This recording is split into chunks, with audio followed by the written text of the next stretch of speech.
முத்துமணி ரத்தினமே மூடுபடும் தேவையில்லை, முப்பொழுதும் முந்தையவே இருந்திட விரும்புகிறேன். ஆழக்கடல் நீ கிடந்து அரசாள வந்தவனே, அதுபோல என் மனசில் குடியேற வாருமையா.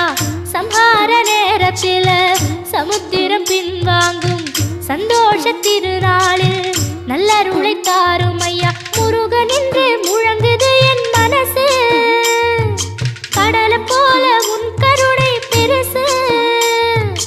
உப்பு காத்து ஊத காத்து சுத்தும் கடலு கரைய பார்த்து சத்தியமா கோயில் கொண்ட சுப்பையா. எங்க குப்பத்துக்கு குலவிளக்கு நீ ஐயா. திருச்செந்தூர் ஆண்டவனே வேல் முருகா, தினம் உனக்கு நன்றி சொல்வோம் மால் மருகா. திருவடியில் தவமிருப்போம் திருமுருகா.